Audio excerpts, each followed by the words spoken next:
Good evening, folks. Thank you for joining us. We are glad to be with you here on this Wednesday night. This is our 20th show, I believe, here at Biscuits and SEC Live. So we're excited to be with you tonight. We got a lot to talk about.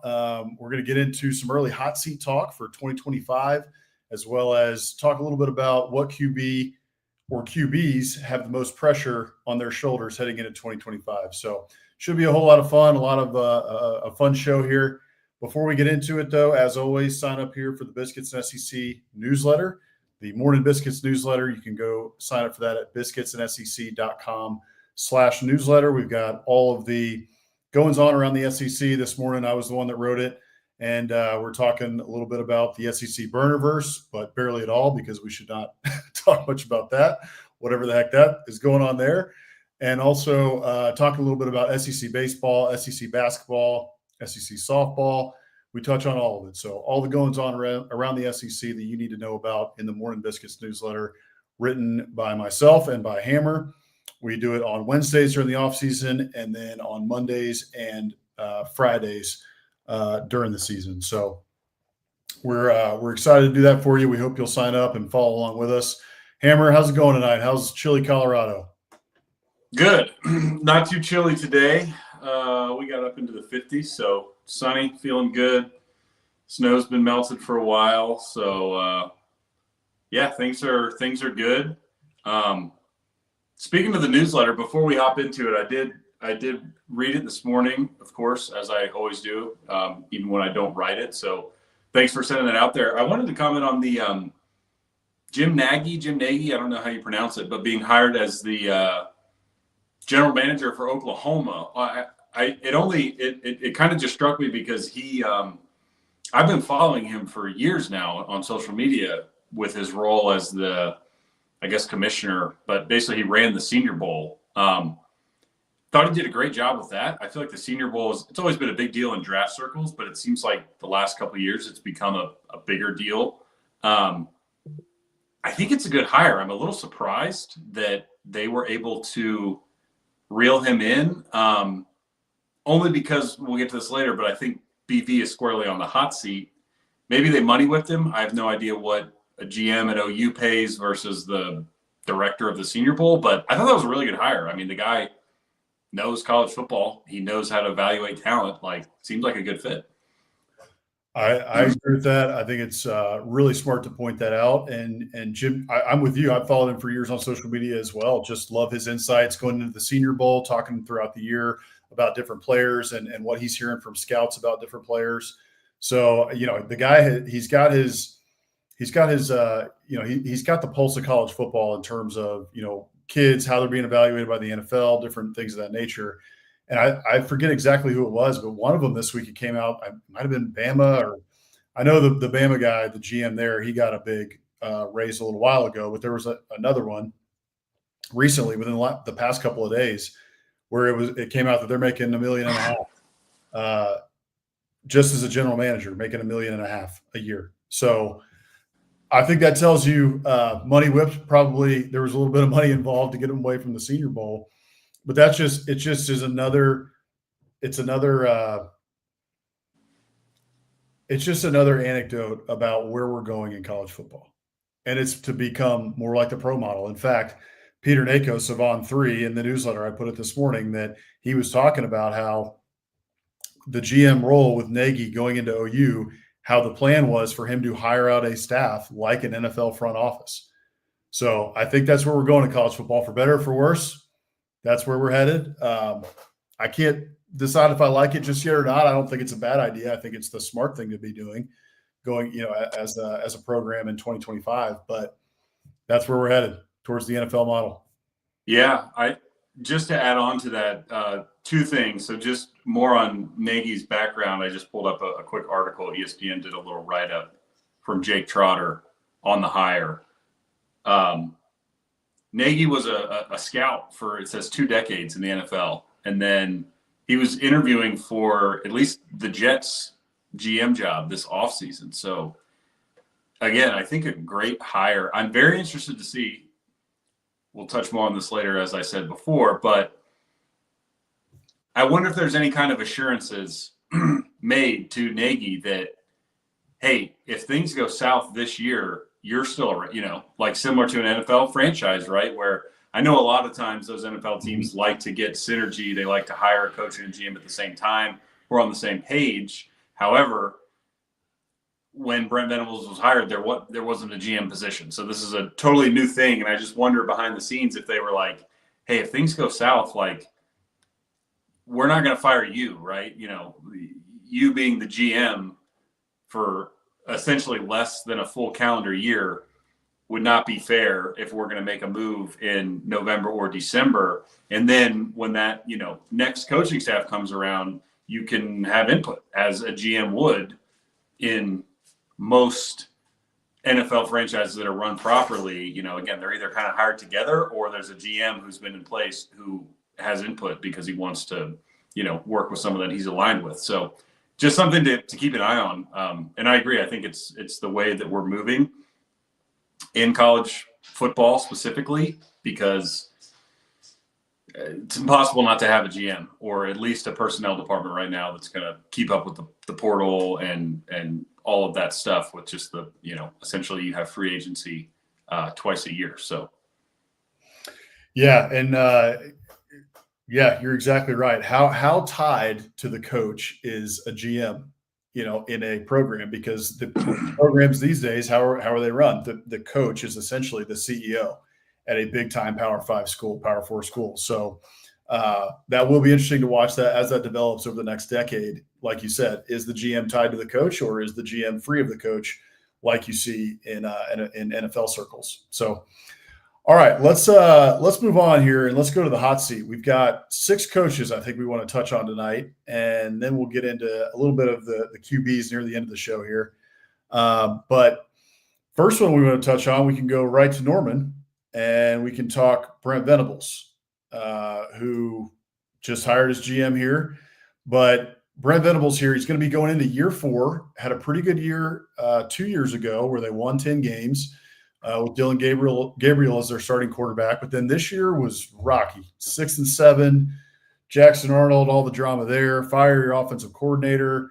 You win 2 games in conference and only got 1 top 25 finish in those 4 years. Frankly, that is not up to the Oklahoma standard at all. They're recruiting pretty well over his tenure. We're doing the average over, the 4 years he's been there. So top 10 recruiting classes, but overall it's been underwhelming thus far. What do you think about Brent Venables going into 25? Yeah. So it's a good summary there. I think, when I was putting together this list, or we were putting together this list for the show, and I'm glad you added an additional one on there that we'll get to, but I think he has the hottest seat in the conference at the moment because of what you just alluded to in terms of his overall record has not been good. 1 top 25 finish. They were abysmal last year in their first year in the SEC. And bottom line is that does not fly in Norman, right? I mean, you and I, being Aggies, have been in and around the OU program essentially our entire lives from the Big 12 days. And then obviously there was a gap there, but still followed them closely. They are used to winning a lot. 6 win seasons, 2 in 3 years. I mean, I think he has a lot of goodwill within the fan base because he comes across like a good dude. He speaks very well. He's very motivating. He says all the right things. So he doesn't ever step in it, but there's a lot of people, in my opinion, somewhere along the lines, just show his resume, they would already be fired at Oklahoma. And I think a lot of it, I think they want to give him a chance in the SEC. And I think that's part of it, right? If he had done this 3 years in the Big 12, I think he's probably gone. But I think he's just on very thin ice. And you talk about, actual coaching decisions. There's two key points I want to bring up here with him specifically. So first of all, it's not really his fault, but he came in, of course, after Lincoln Riley left, and Lincoln Riley did gut that program. So there wasn't high expectations really in his first year. However, the thing that we kept hearing from Norman was, well, we're going to have a good defense, and he's going to recruit good. Lincoln Riley could never recruit very well. He recruited quarterbacks, wide receivers, but the trenches weren't good. The defense wasn't good, all of which is fair to say. But you look at it and you're thinking, okay, yeah, he is recruiting pretty well, top 10 class. Where's the results, right? It's great. Again, as Aggies, we know all about high recruiting rankings with no results to show for it. And so far, it seems like that's kind of what Venables is giving them.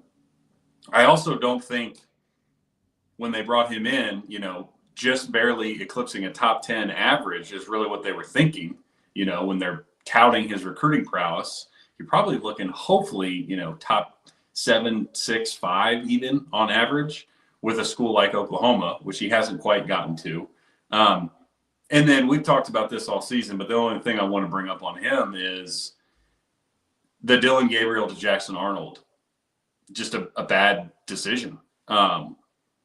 I have a feeling there's a lot going on behind closed doors there, of course, with Gabriel, NIL, Arnold waiting in the wings. You have to make a decision there, I think, because the reality is one of those guys was gone. Either Arnold was going to leave if they paid Gabriel and the coaching staff decided to stick with him, or the decision that they chose was Gabriel, go get paid elsewhere.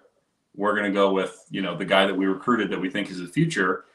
And it was just the wrong decision. Dylan Gabriel had a great year at Oregon. Jackson Arnold had a bad year, didn't have a lot of help around him, but was not very good. And I think that kind of, sealed their fate this season of like, hey, if you don't have a good quarterback with your schedule, yeah, like 6-6 is completely expected.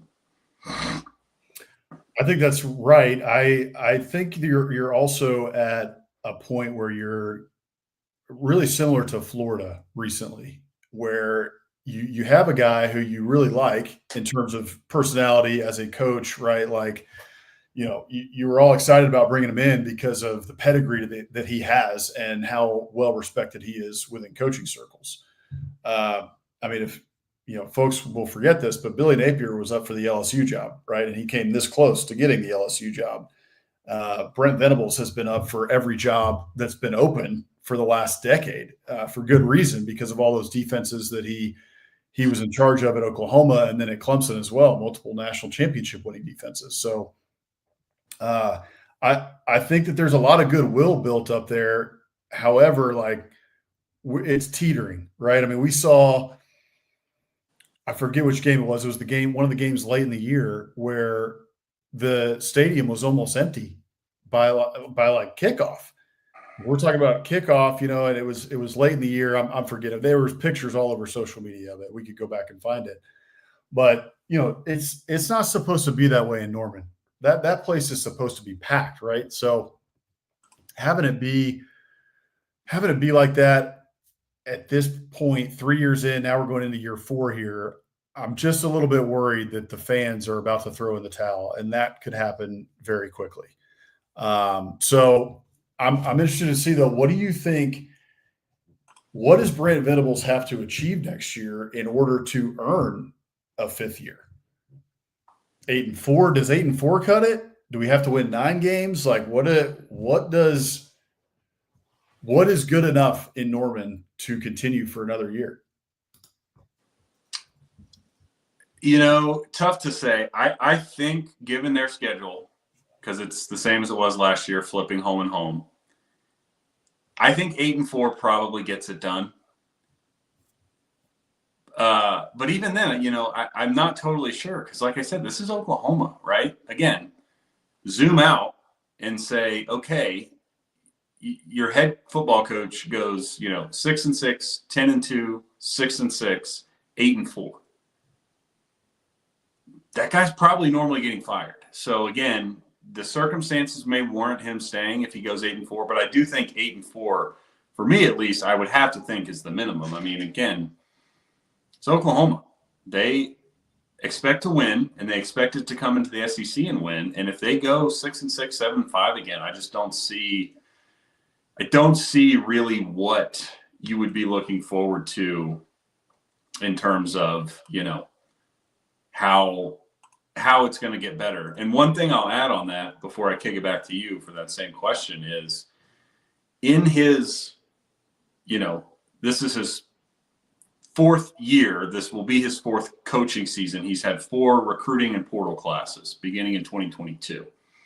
This most recent one, 2025, they were 17th in recruiting and 16th in the portal, which is a pretty good fall from where they had been. So it seems like, recruits, portal guys are thinking the same thing of like, how much longer does this guy have? So I think he's at least got to get to 8. 9, I would feel very, very confident he'll be back. But I think 8, for me, would seem like a minimum. What about you? Yeah, I think 8's probably the minimum. But you also, that schedule is going to be brutal next year, right? Especially too, remember, out of conference, they play Michigan. They get Michigan, we'll see how they are next year. They've been recruiting pretty well. And, I think they've got a new quarterback in there. So I think they're going to be much improved, if I had to guess. They're already preseason ranking them here. They got Michigan at number 21, according to FBS schedules. So Michigan out of conference, you get Texas, South Carolina, Ole Miss, Tennessee, LSU, Alabama. Like, dude, It's hard to find 8 wins on that schedule. So if he gets 8 wins, I think he gets another year. I think you're right. If he was in the Big 12 doing this, if we're talking about 8 wins, 8-4 in the Big 12, if Oklahoma was still in the Big 12, it wouldn't even be a question. He'd be gone. But I think we're weighing it now in terms of the SEC and, again, where he left it. Lincoln Riley left it when he left and darted off to the West Coast. So I think Brent Venables has a little bit of rope, enough rope, that if he can get to 8-4, that we can see some momentum. And right, like, hey, knock off Texas or something, get into that 8-4, right? Or get a big win over Alabama when they're top 10, if that happens next year, right? So if he can get to 8-4 with a big, solid, win that he can plant his flag in and plant the stake in, then I think he gets another year. But if it's a wobbly 8-4 and you can look back, and say, well, where is the big win here? Because who knows, right? Maybe at the end of the year, Tennessee isn't number 19. Maybe Tennessee has a bad year and falls off, or South Carolina for that matter, right? Maybe that's a better example. South Carolina is going to be ranked pretty high to start the year. They could totally fall off. And by the time that Oklahoma plays them, right, maybe Oklahoma gets a win, but South Carolina's not even ranked, or South Carolina's number 25 or what have you, right? And that's the only big win you have all year. Then it might be a different story. But to get to 8 wins, I think he's going to have a couple big wins. So I think it's 8 wins for Brent Venables to get there. But all right, let's move on here. Let's go to the Plains and check over here on Hugh Freeze, who I think is, there's not as much talk that I hear. I hear so much about Sam Pittman. I hear a lot about Brent Venables and, Mark Stoops a little bit. Hugh Freeze is up there too. But I honestly think that he's really on thin ice. He's got a lot of work to do here. Overall record here in year 3 for Hugh Freeze, 11-14. Last season was 5-7, 0-1 in bowls. No top 25 finishes. That is totally unacceptable at Auburn. No, their class rank is not in the top 10, although I know this last class was in the top 10. And their portal classes there are just under 15 on average in Hugh's time at Auburn. So what are you thinking here with Hugh Freeze? Do you think he stays? Do you think he goes? How hot is his seat heading into 2025? Man, I feel like it's pretty similar to Venables here, right? Of like, dude, it's got to be very, very hot. Kind of with you. I don't hear a ton of noise about it, but I struggle to understand why. Maybe that's just, whatever, recruiting portal. People are kind of excited about a lot of the talent he's brought in, but the results have just not been there. He's worse than Brian Harsin, who they ran out after less than 2 seasons. He has a losing record in 2 years at Auburn, and that includes losses at home just in this past year to Cal at home, to Vanderbilt at home. I'm not saying Auburn has an easy schedule. They don't. But comparing it to like what we were saying about Oklahoma, it's very different, right? Auburn should have won more games each of the last 2 years, and they gave a lot of games away because, frankly, they don't look like they're very well coached. Is my opinion. And you can push back on that if you want, and argue that Harsin left the cupboard bare. I think there's some truth in that, but at the same time, you can rebuild a roster quickly with the transfer portal now. Hugh Freeze hasn't done that. We talked about it last year, going into the year. Like, why did they not bring in a transfer portal quarterback and run it back with Peyton Thorne? And you saw the results. Again, statistically, Thorne, not terrible, was pretty decent, but in big moments, in crunch time, or against good teams, he was not good. And he was very, in fact, detrimental to the team with a lot of the turnovers and interceptions he threw. We talked about it all last season too, the inability to give Jarquez Hunter carries. Don't understand that. It's just, I'm puzzled, honestly, by his tenure, because we saw what he did at Ole Miss before the scandal. Liberty is a different beast, but he was still really good there. So I guess what I'm more surprised about is the games, like I mentioned, like Vanderbilt and Cal. Like, I didn't expect Hugh Freeze to go in there and win 10 games really in his first 2 years. But, I mean, dude, can you not win 8, 9? Like, you're losing horrible games here. And I don't understand what he's doing. And like I said, so far, they have not seemed well coached to me. They look unprepared a lot. I think some of the coaching decisions have been questionable. So I think he's got to be on the hot seat. I know Auburn, they paid a lot of buyouts recently between Gus Malzahn and then Harsin less than 2 years later. But at some point, he's got to start getting results, right? Yeah, I mean, I think so. And you can look to the tenures of other coaches, right? I mean, I think you get a lot of – there's two things that work against coaches these days. One is the fact that you're looking across the conference, right, at all these guys who have done it very quickly. Look at Josh Heupel. Look at Brian Kelly, right? Like those guys – and, it only took Sam Pittman even, right? Within 2 years, Sam Pittman wins 9 games at Arkansas after the disastrous tenure of Chad Morris. So you've got that working against you, and then you have fans, right? It's a what have you done for me lately? So there's these two things that are really working against you, and the fans are also looking around there too and saying that same thing. Like, hold on, we're Auburn. We have paid all this money for Hugh Freeze. We've paid all this money for this roster because we can now pay these kids through our NIL. We've done all that you could, want us to do in terms of NIL, in terms of facilities, all of that. And, here we are still having losing seasons. We're losing to people like Cal. No one even knew Cal had a football program anymore. Are they even in a conference? Like, nobody knows. So, and they're walking into Jordan Hare and getting a win. Like, so I think that Hugh's fallen under the radar a little bit. Maybe the chatter will pick back up as we get closer to the season. But to me, this year's make or break.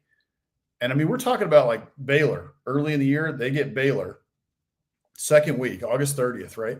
Baylor's no slouch. Excuse me, week 1 is Baylor. Yeah. Baylor's week 1, August 30th. Baylor's no slouch. Baylor, Dave Aranda, speaking of coaches on the hot seat, Dave Aranda coached himself off the hot seat last year. He had Baylor, back to their winning ways. And so Baylor's a good team. They very well could lose to Baylor week 1. If they lose to Baylor week 1, I think it will be apocalyptic in terms of the media narrative coming out of that game. But it's the decisions that Hugh has made have been interesting. And then you're looking across at people like Sam Pittman who have done it, right? We'll talk about him in a little bit. Josh Heupel, who got Tennessee right back, to their winning ways. And also the fact that, hey, we don't have divisions anymore. Like, you don't have to play everyone in the SEC West. It's not like it was, right? So last year was pretty inexcusable that he was not able to get, more than 6 wins when you looked at that schedule and who they were playing out of conference. So I am interested to see how it goes this year. He's got the best roster that he's had. since he's been there at Auburn, and he's got wide receivers that now hopefully he's got a quarterback that can get it to them and not, shoot themselves in the foot with so many turnovers like Peyton Thorne was prone to do during his time at Auburn. So I'll be interested to see how it plays out, but I do think that he's one of the hotter seats in the SEC, or should be, and it probably the temperature will probably turn up as we get closer to the season. I just think there's others that are the anvil, I guess, is closer right to the ground for some of these other coaches than it is for Hugh Freeze, at least at the moment. Yeah, I mean, just going back to what we said about Venables, like, what does he need? Again, I think a minimum 8 wins. I agree. That should be very manageable. Again, their schedule's not easy, but outside of Alabama and Georgia, I think you look at that schedule and you say, all right, those are, likely 2 losses, but the rest of those games are kind of, toss-ups, like at Oklahoma, at A&M, at home against Missouri, home against Arkansas, home against Kentucky, at Vanderbilt. Like, dude, you should be able to scrape out 8 wins at a minimum in your third year against this schedule. And we'll see, a lot of that I think rides on Jackson Arnold, who I do think could be pretty good, but yeah, I'm with you. I think Freeze, it would be hard for Auburn to hire, to have, go a guy, make it less than 2 years and then only give a guy 3 years. But at the same time, as you said, like, this is Auburn. Yeah. They have everything you need to win. So if you're not winning, like, dude, kind of move out of the way. We got to move on. Yeah, that's right. And they don't care. They'll run your butt out of there in 2 years if you're not getting it done. And, in 3 years, like they did Harsin. So, okay, let's head now to Lexington and talk Mark Stoops here, who, going into last year, don't think he was on the hot seat. But I think we're squarely on the hot seat here, heading into year 13. Overall record here, 77-13, which, kind of mediocre when you look at it on its face. But when you consider it's Kentucky, it's pretty good overall. And he's had a couple of double-digit win seasons. One of those had to get vacated, although, who cares? Nobody agrees with what the NCAA has to say. And he's had 2 top 25 finishes there, close to being top 10. I don't think he's ever had a top 10 finish. 4-4 bowl record, but last season was just abysmal, honestly. And we'll see what he's able to do going into next year. But it was so ugly last year that I think Kentucky fans were just starting to think, you know what, like, maybe you should have just gone to Texas A&M. Maybe it's just time for a new philosophy here, some fresh blood.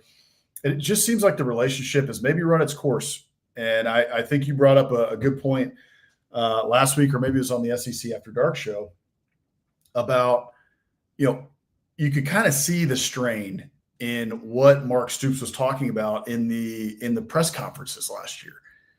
Bringing up like NIL dollars, and when I think that was a Vanderbilt game, I believe. Yeah, that was after Vandy. So there just seemed like there's maybe it's he's worn out his welcome there, which is kind of crazy to say. I know beggars can't be choosers. Don't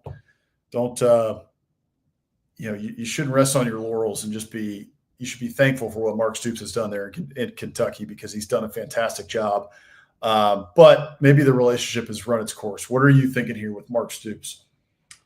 Yeah, kind of the same thing. I think 2 things can be true here, right? And, the first thing is he's the best coach in that program's history.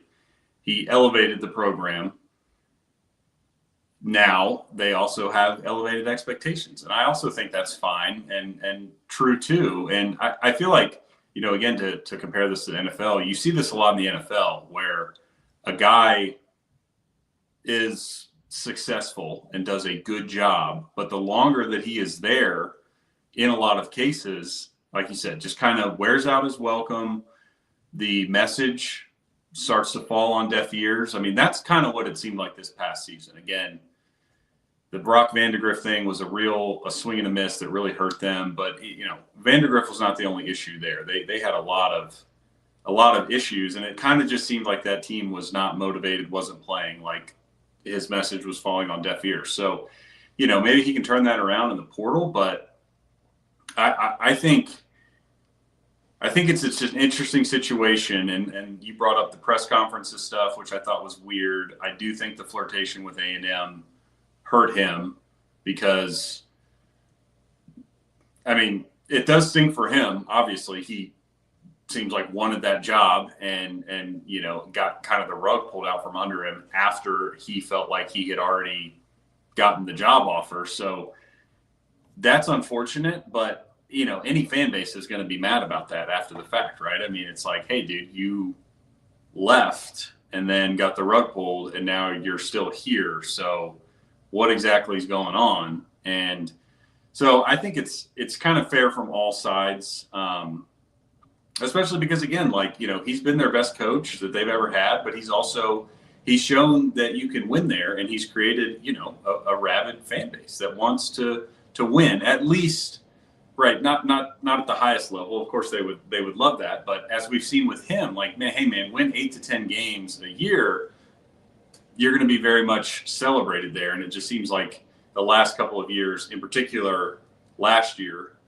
That really fell off. So for him, I think it's a little more reasonable where hey, if he gets back to 7 for sure, I think he would, keep his job. I think 6-6, he probably has a good chance to keep his job just given the history of that program. But if he has another year like he had this past year, I don't know what the outcome would be. I could see them sort of amicably parting. Yeah, I could see that too. I could see it being what was starting to be rumored and even got to the point where the media were asking Mark Stoops about it near the end of the year. Are you going to retire? Yeah. I think that, should it go that way, that's probably likely that, he would amicably part ways and it would be, okay, Mark Stoops is going to retire at the end of the year. Thank you. All the flowers and, you did such a great job here, yada, yada, yada. I think there's a couple things that I would touch on here. First of all, the last 10-win season was in 2021, and that was the last time they got even towards 8 wins, right?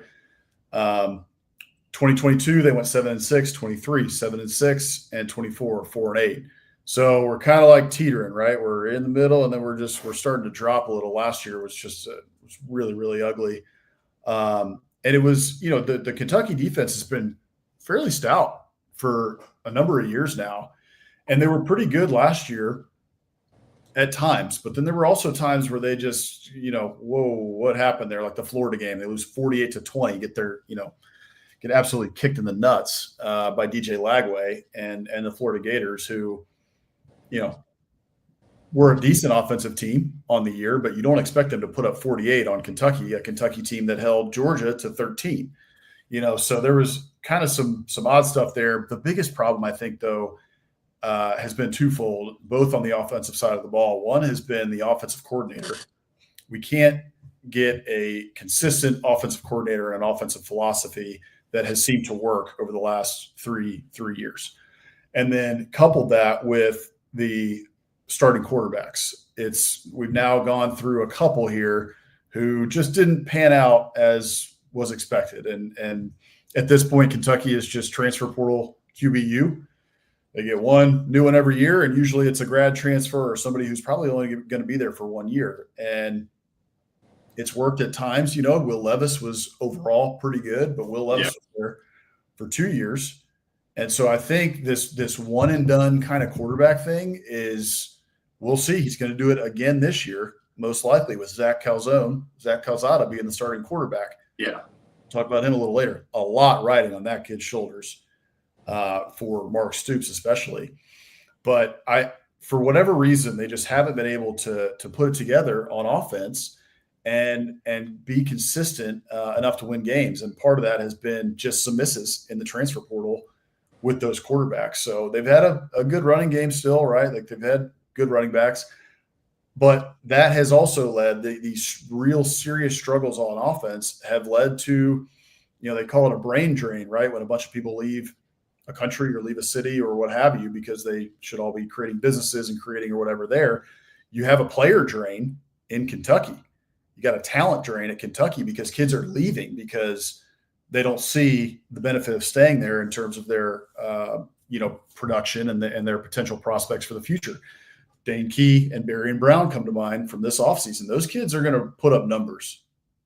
And weren't able to do that last year because they didn't have a quarterback who could get them the ball. So there's a lot of just stuff kind of floating around Lexington, a lot of things that are happening there. I think Mark Stoops is a really good coach. He just had a difficult year last year. It's been kind of middling for the past couple of years. And like you said early on when you were talking about Mark Stoops, sometimes the relationship is it just wears out and it's just time to part ways. And a lot riding on this year. Could see it going either way. I'm 50-50. It's a total coin flip to me. I don't know which way it's going to go. Yeah, I'm with you there. I think, I wouldn't really be shocked either way. I do think you're right. I don't think they would fire him. Maybe it would be more of a retirement thing. And, ultimately he can decide if he would like to, I'm sure he'd get an NFL gig if he wanted, not a head gig, but he could, get on a staff or, he could sit out a year. Then I'm sure he could get another head gig in college, or like his brother Bob, he could just retire right off into the sunset and start selling tequila or whatever, and live life. Yeah, go coach in the XFL or whatever the hell is out there anymore. That's right. I forgot Bob. Yeah, Bob is coaching the Dallas Renegades, I think. Another one thing.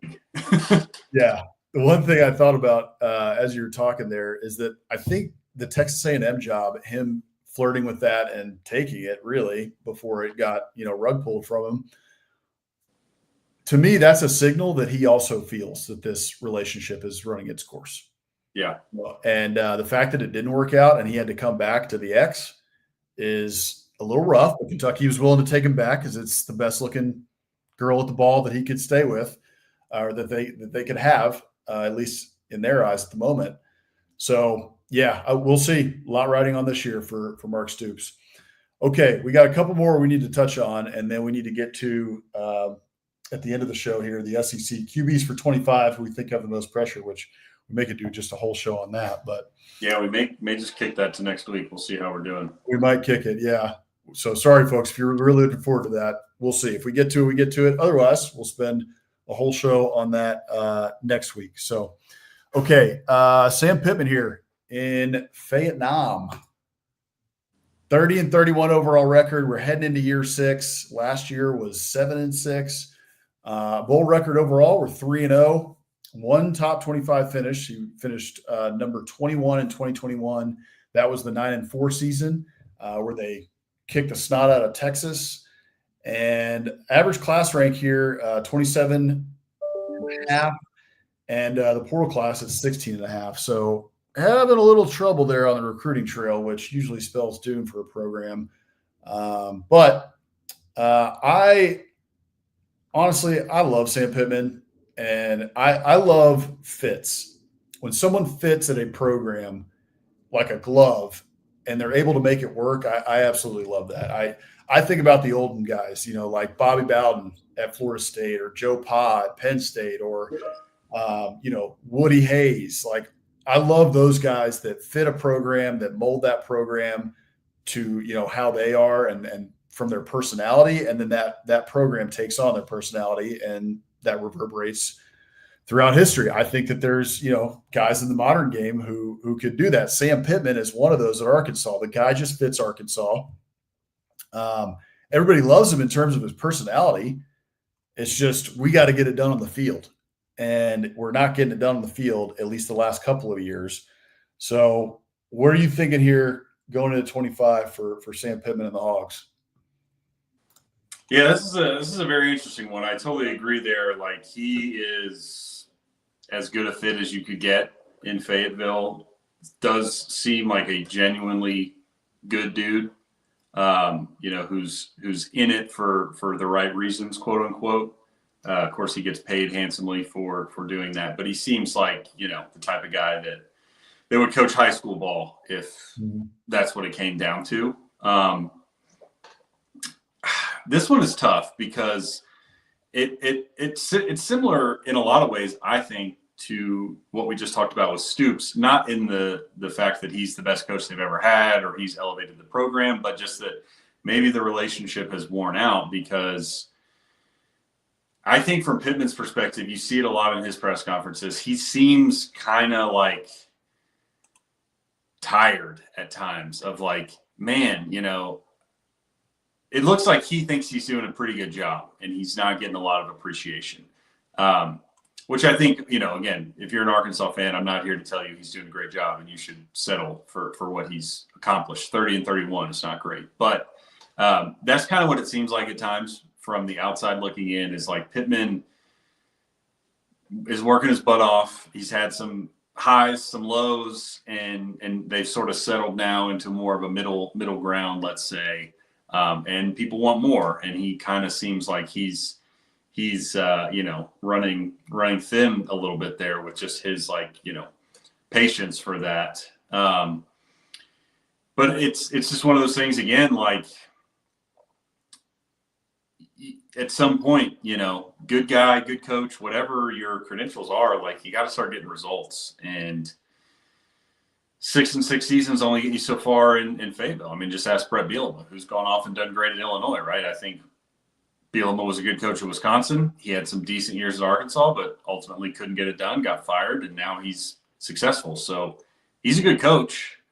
He just didn't work out in Fayetteville long term. And I think we might be seeing something similar with Pittman here, of like mediocrity, 6-6, like 2-6 in the SEC, 3-5, like isn't really what that fan base wants.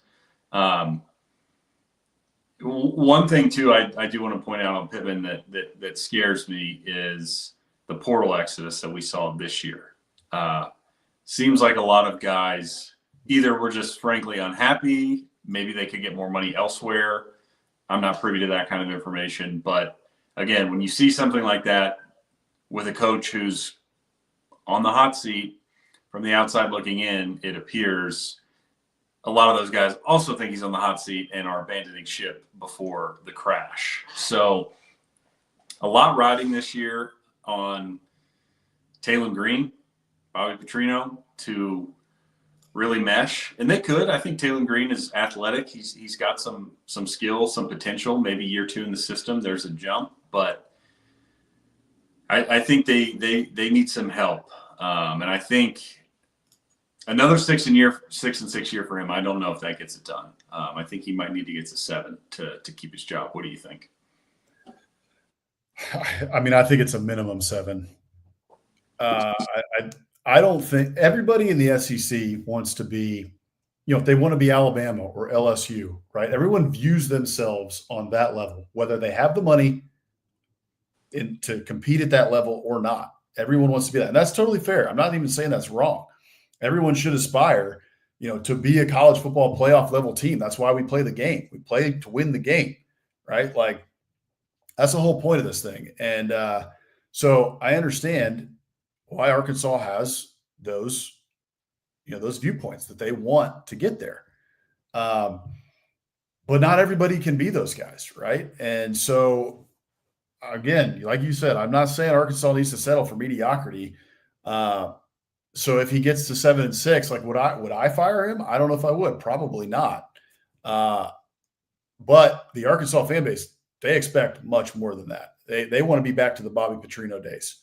Right? We want to be back to Jerry Jones winning titles back in the 60s, like Frank Broyles. We don't want to do any of this 4-8, 7-6 crap, for too long. We're the Arkansas Razorbacks. We have a storied program, and we should be in the upper echelons of college football.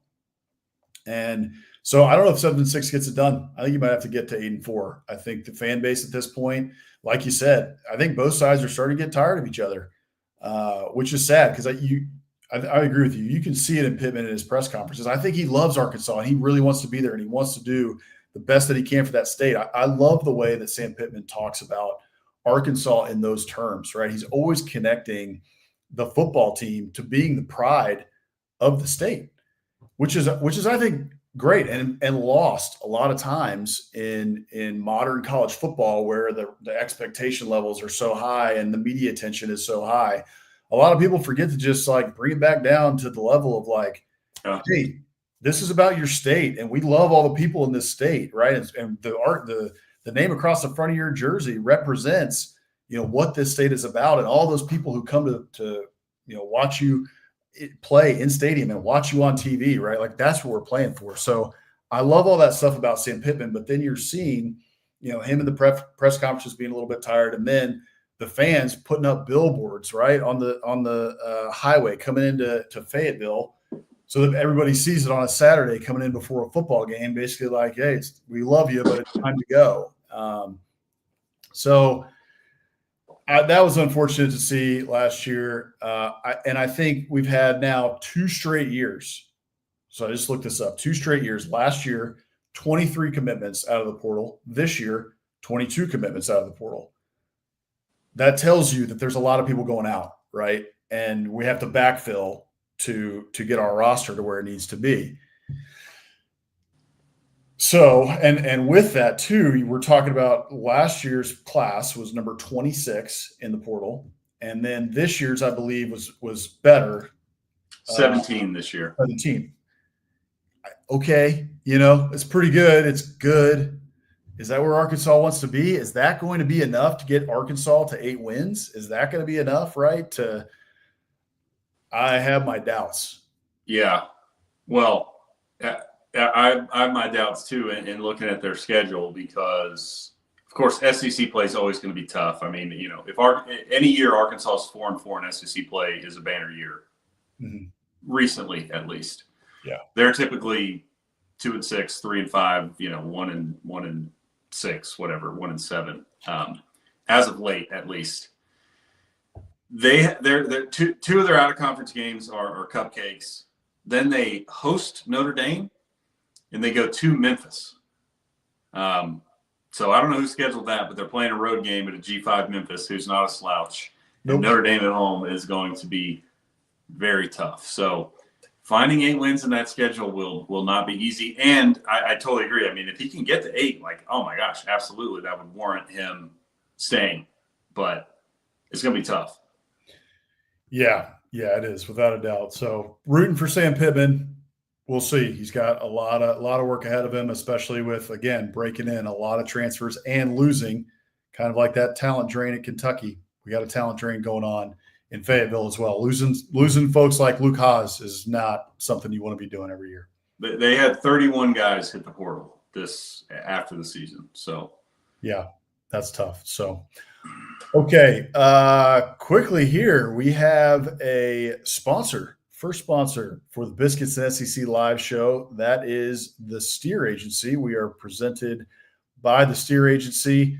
So football is all about strategy, just like winning in business, whether you're dialing up the perfect play on Saturdays or looking to dominate in public affairs, PR, or digital marketing. You need a team that delivers. That's where the Steer Agency comes in.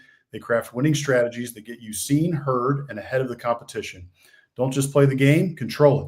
Visit thesteeragency.com today and take your brand to the next level. So check out the Steer Agency, guys. We appreciate them sponsoring the show.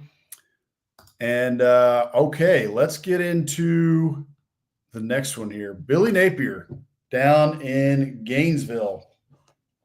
Came on at the end of the year last year, was able to save his job. Thank you, DJ Lagway, the savior of the Gators and the Florida football team last season. They were 8-5.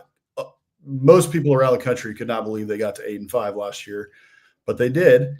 1-1 bowl record, 0 top 25 finishes. We're heading into year 4, 0 top 25 finishes down in Gainesville. That is why they were ready to throw them off the ship early last year.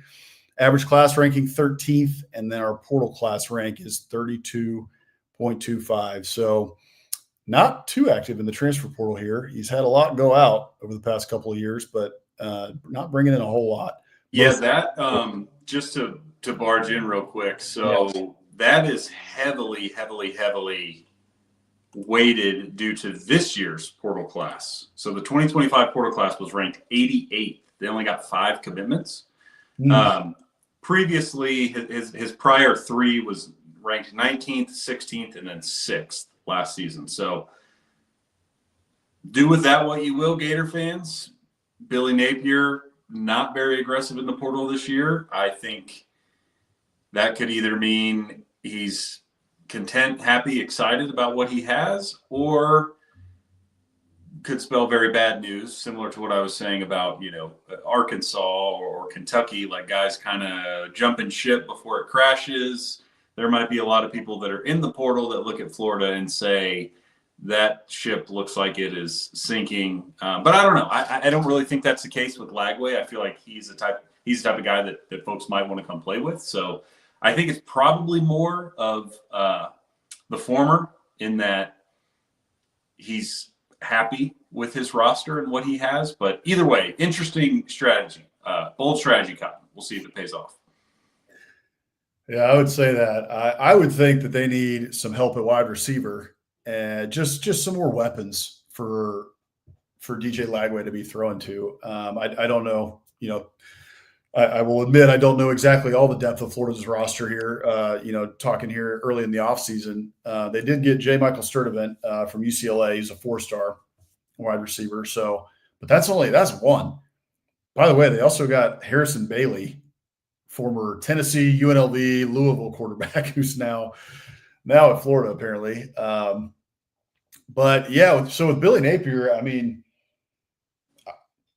I feel like he's on a good trajectory. Look, it's like you have a potentially generational type talent in DJ Lagway, and guys like that only come around once in a while, and they elevate the play of everyone around them. And we saw that in the last couple games of last year. You get a win against Ole Miss, you end up going 8-5.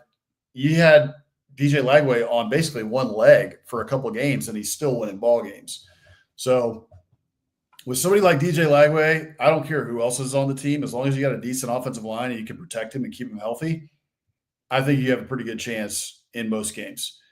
And their schedule is going to be tough again this year because of, like we said, all you're doing is flipping it. Florida had the toughest schedule of anybody in the SEC last season. So it's not going to be easy. Billy Napier is not off the hot seat. He's got a little bit of goodwill built up now. And Florida fans, I think, going into last year were not excited. They were ready to fire him. They were pissed that they hadn't fired the guy already. You could tell just from the way that the beat writers talked about it. You could watch it on Twitter. You could see all of it. They were done. They were ready to fire him after the Miami game, frankly, game 1 of the year. Then it went to the Texas A&M game, ready to fire him. Texas blows you out, 7th or 8th game of the year, fire him. But with DJ Lagway, I think Florida fans have a little bit of hope. It's kind of like Johnny Manziel at Texas A&M, right? Aggies were like, okay, well, we know our defense isn't that great, but we have Johnny Manziel. We can beat anybody. Who knows? As long as we can, as long as Johnny Manziel can lace them up, we can win the game. So I think Florida fans have that feeling with DJ Lagway, and Billy Napier's got to feel excited about that too. The portal, only 5 commits, could be interesting because folks will look back on that if it doesn't work out and say, what was that about? Yeah. I think that's an interesting strategy. It seems like typically we've only seen the elite of the elite do anything like that in terms of that small volume of guys. So we'll see if that works out. I'm just looking at their schedule. So of course, very difficult. Again, however, they do have not 2 cupcakes, but 1 cupcake week 1, Long Island University, and then week 2 is South Florida, which if they lose that, then Billy's fate I think is sealed. But they should win that, and then they finish the month of September at LSU, at Miami. I think he needs to be 3-1 coming out of September, because then you get into the meat of SEC play, and they get Texas, they get A&M, they get Georgia, they get Ole Miss, they get Tennessee, and then who knows what FSU is going to be. But, of course, they finish with FSU at the end of the year. So I think he's got to be 3-1 coming out of September. I'm with you in terms of there's a lot of hope there. DJ Lagway appears to be that difference maker that really they've been searching for, heck, since Tebow, I guess. I know they had the blip on the radar with old Kyle Trask, but he was a good college quarterback. He was not a game changer. But yeah, I think he's on a pretty hot seat still, right? What he did at the end of last year was awesome and impressive, and it bought him another year because you're still in year 4 with a 500 record at Florida. Like, that's not good enough. They ran out Will Muschamp, Jim McElwain, Dan Mullen. Like, there's a laundry list of coaches back. Ron Zook. Right, Ron Zook, that your resume is pretty dang similar to, sometimes even worse, like Dan Mullen. And so and I'm sure he knows this, of course, better than anybody, but your seat is not cool, my man. So he needs a good season. I think, man, I guess for him, I'm thinking, if he can get to 8 wins, I do think the schedule is still very tough. Fans know that. That would be a 1-game improvement upon last year. I think 8 would save his job. I would feel a lot more comfortable with 9. What do you think? Yeah, I would agree with that. I think 8 gets him there, kind of similar to Venables at OU. I know Florida's been in the SEC forever, unlike OU has. But I think looking at this schedule, you can be like, all right, again, we've got the toughest schedule in the conference. And it probably comes down to, too, like, okay, hey, if you win 8 games, you go 8-4, what did those 4 losses look like, right? If it's a close couple, 2 close losses, hey, we lost by a combined – the 2 big SEC games that we lost by a combined, 7 points, right? We lost by a combined 10 points, something like that. Hey, we're showing progress. And by the way, like, DJ Lagway is going to be a junior next year. He's going to be a dog. And if he's not, in New York this year, even with an 8-4 record, well, we think he's going to be an 8-4, he's going to be in New York next year at the Heisman ceremony if he can stay healthy. So I think if he gets 8-4, he keeps his job. But like we just said, with that schedule, hard to be sure he can do that. A lot riding on DJ Lagway's shoulders heading into next year. Yeah, I think that's a good point. I think competitiveness in the big games will be important, whether it's a win or a loss at the end of the day. They don't want to be getting blown out, obviously. And I think you're right on Lagway. I mean, an 8-4 season with a healthy DJ Lagway who puts up great numbers and they lose some close games, I think he stays because you have the likely understanding that if you fire him, Lagway's gone too. So I could see that kind of being an X factor there of like, okay, an 8-win season in year 4, not really acceptable, but if we fire this dude, we are going to also, lose our quarterback. And then next year, what could have the potential of being a good year is probably a complete wash. You'll be starting over. So I can see that. Yeah, I think then with that, I think 8 probably gets them there. But we'll see. I mean, their month of November, Georgia, and this is with no bye. So they get 5 games in November without a bye. They have a bye week the last week of October. Then they play Georgia in Jacksonville. They go at Kentucky, at Ole Miss, home versus Tennessee, home versus Florida State to finish the season. That's a pretty daggum tough November. There is no room for error for Billy Napier next year. Like, it's going to be slim, and he's going to have to make it work. But again, with DJ Lagway as my captain by captain, I'm riding with DJ Lagway, man. He can get it done. That kid he's special. Yeah, he is. Well, what do we got one more, right? So we can get to BK here, and I guess we'll have to kick the QB stuff till next week. So we'll kick it to next week. Yeah, sorry we didn't get to it here, but yeah, let's hit Brian Kelly here.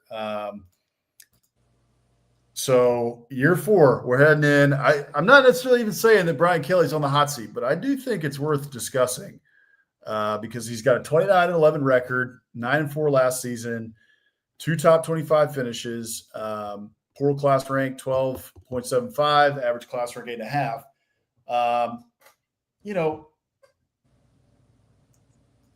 it just hasn't been up to LSU standards, like especially last year. He comes in hot, right, and wins.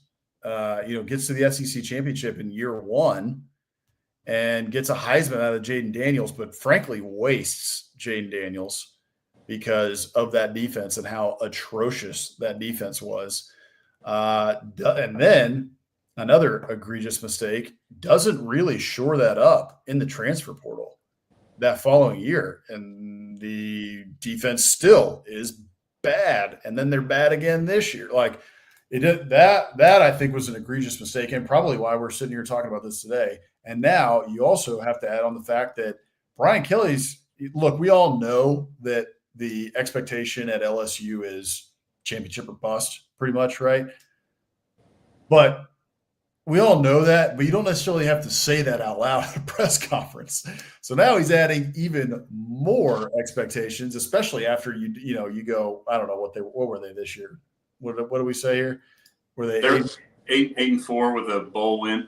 8-4, with a bowl win, 9-4. Now, hey, a lot of teams would take that, man. If you were Auburn, right, you'd say, heck yeah, that sounds awesome to me.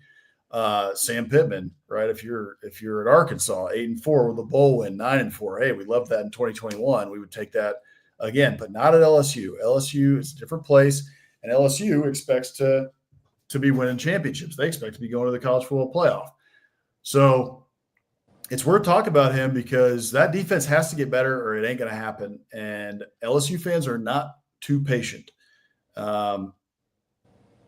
It's quite possible that Ed Orgeron, wins the championship at LSU and Brian Kelly doesn't. So that's kind of where we're at. And that defense is, man, it has been bad. It has not been up to LSU standards at all. So what do you think for Brian Kelly going into this year? Well, I agree with you. It's especially when you look at his record compared to everybody else on this list, he's far and away been performing the best. Also, he's at LSU, not Kentucky or Arkansas. So there's that.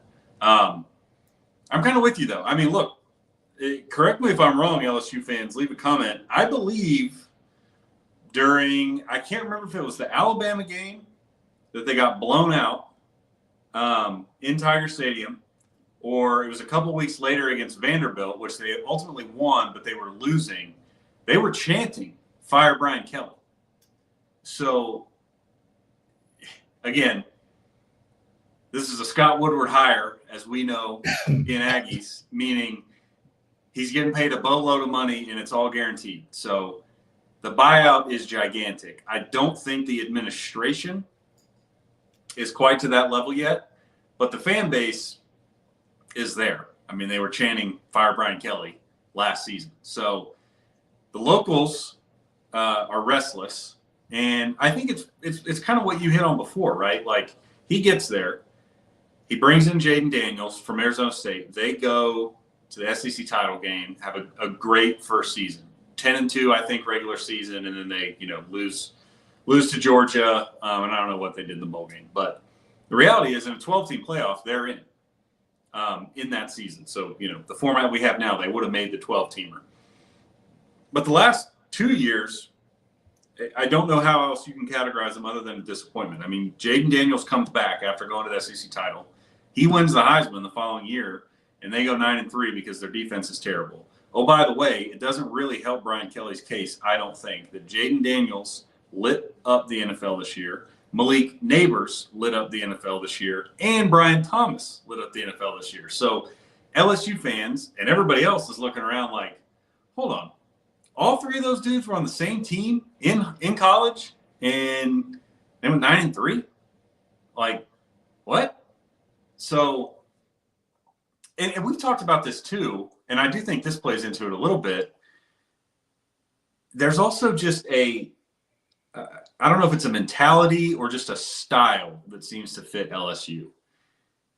They think of themselves as DBU.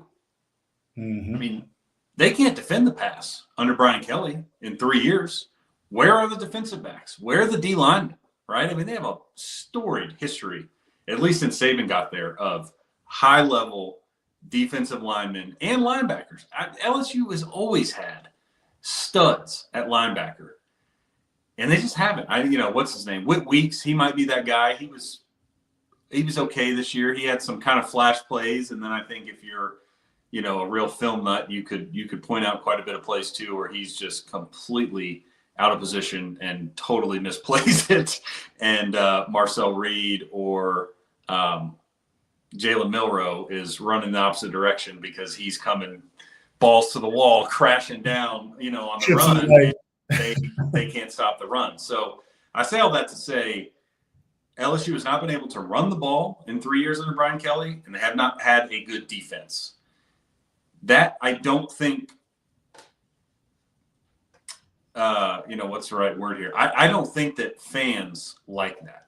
Even if they were 9-3 but had the number one defense in the country and had a bell cow running back like Leonard Fournette back there, as silly as it is, I think the rhetoric would be a little different, but it wasn't. They had a high-flying offense and a terrible defense, and they couldn't run the ball unless the guy running it was Jaden Daniels. And when he was gone this year, they couldn't run the ball at all because Garrett Nussmeier isn't a threat. So, like I said, I don't think he's squarely on the hot seat from the administration side. I think he is from the fans' perspective. I think they're kind of annoyed with him. And I think it plays into the fact that, he, through no fault of his own, but he is an outsider, right? They don't.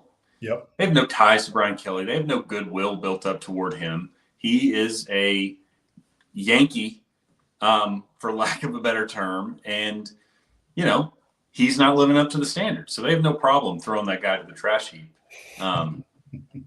As a fan base, I will say, just in looking at things, thinking about next year again, if he wins 8 or 9 games, I think he's probably safe. 8, I don't think they'll fire him, but he brought in the number one portal class. So, and I think a lot of that's on defense, particularly the defensive line. So they are trying to backfill that. We'll see if it pays off. Blake Baker will be in year 2, who I do think is a good DC. I mean, their defense was better this year, so they should be better. They should actually have some semblance of a defense. Nussmeier's back. But as we know, and as he knows, at LSU, the expectations are high. Well, they're going to be especially high when it's your 4th season, your starting quarterback's coming back, and you have the number one portal class. So we'll see. You hit on a couple things that I wanted to touch on too. Also, remember Harold Perkins. Harold Perkins is a 5-star stud, and he has not been developed in his time. I think he's still there, right? He didn't transfer out. No, he got hurt. He got hurt last year. He'll be back, right? So he's going to be back. Maybe Blake Baker can really do something with him this year and really tap into his talent, because the kid is uber talented, crazy amount of talent. They just haven't figured out how to use that kid yet. So that is to the advantage of the Tigers and also for the benefit of Harold Perkins. But I was going to touch on the running game. Like you said, they haven't had a running game in 3 years there. How many running backs has LSU produced, right? They're great running backs. You're used to having a couple of 5-stars, right, in the backfield, a freshman who's going to come up, a junior who's a 5-star, who's going to be your bell cow. Kind of not the Alabama stable that we've seen over the past 15 years, but maybe, second or third in the SEC, right behind Alabama. They've had some really, really good running backs. So haven't been able to run the ball there, have had a lot of trouble on defense. And the outsider thing, people talked about that. We talked about that a lot when Brian Kelly was hired. And then he kind of, punched us in the mouth and was like, yeah, hey, I'm a Yankee. Who cares? I'm going to win 10 games. I'm going to win the SEC. Get to the SEC championship game. Doesn't matter. I'm going to win Heisman with Jaden Daniels. All this stuff, right? It's all looking good. But then you get a year like last year, and like you said, you wasted Jaden Daniels and all that talent in that. That's a national championship team with a decent defense, without a doubt. Right. And at a minimum, you're making the national title game with that much talent. And Jaden Daniels. So, yeah, I think LSU fans they're a little bit at their wits' end, especially with somebody who's an outsider. It's always seen from that perspective, from the fit perspective, like you're trying to fit a square peg in a round hole. And that may still be the case, right? LSU fans are willing to embrace you or kick you to the curb if you're at Orgeron. I think if you have a little more ties. But I do think that matters. And I think that people are just like Brian Kelly. He's just a little bit awkward, in the press conferences. He's just a little bit awkward, like some of the stuff he says, the cadence, it doesn't fit. And if you're winning ball games, if you're winning 10 games, if you're winning, if you're beating Alabama, if you're going to the SEC championship game, people are happy to look past that. But that's not where we're at. And when it's not where we're at, when we're not winning as many ball games as the LSU faithful want to see, then that outsider stuff starts to become a problem. The other thing I'll say, the final thing I'll say on this is it's a really, really sad story. But look, if there's any truth to what the Brooks family is saying about Brian Kelly and about how he has treated them or treated their son, treated Greg Brooks since his injury and since, all of the stuff that has happened with him. And if folks don't know the story, just look up Greg Brooks Jr. He was a safety for LSU. I believe was it last year or was it 2 years ago? 2 years ago, I think. He's been out like a year and a half. Yeah, and he was a stud. I mean, that kid could play football. And sadly enough, they found a tumor after he went down with an injury and they did a CAT scan. And anyway, long story short, you guys can look it up. But the Greg Brooks and his family came out and said that Brian Kelly has basically been a scumbag and that he's a jerk and that he hasn't been treating Greg Brooks well. Brian Kelly came out and talked about it in a press conference and said that, look, I've been by his bedside. I've been with the family. I've tried to support the family the best I can. So kind of a he said, she said here. However, folks within the LSU community and closer to that program definitely know what's going on. So if there's any truth to that, I think that is going to just be another we're starting to push out the door here, hey, that was not okay, right? Like you should have treated that family much better than you did. So again, I don't know how much truth there is to that. However, if it continues to go downhill, I think that one will be pointed to as get this guy out of here. He's not one of us. Yeah, I think that's fair.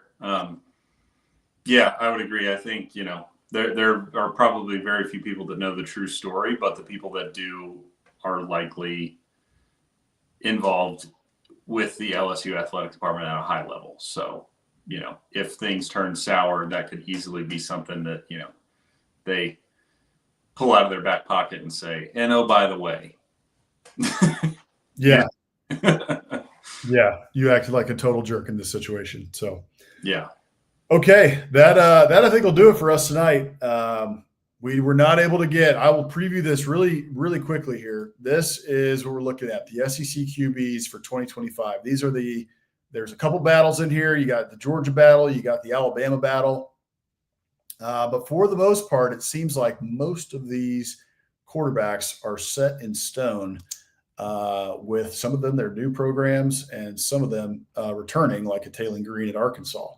So I saw this from another account that I saw online, was just talking about who has the most pressure as an SEC QB going into 2025. So I think that'll be a lot of fun to talk about. We filled up all of our time with Hot Seat Talk tonight, but we will get to who has the most pressure in terms of QB heading into 2025 next week, because I think that'll actually we're going to be able to fill a whole show with that, I think, as well. So anyway, thank you guys for tuning in tonight. We really appreciate it. Please do go sign up for the Morning Biscuits newsletter. Thank you to Rick and Bonnie, who let me know that they did go and sign up for the Morning Biscuits newsletter. So thank you, Rick. We appreciate that. Roll Tide to you, sir, for doing that. Everything that you need to know about the SEC, all the happenings throughout the week. In the off season, it's on Wednesdays. And then during the season, it's on Mondays and Fridays. That comes from myself, Bossman and Hammer. And we hope you will go ahead and go to biscuitsec.com/newsletter to subscribe. So for Bossman, that is Hammer. We will see you guys next week. We appreciate you guys tuning in to Biscuits and SEC Live. Appreciate y'all. Have a good one.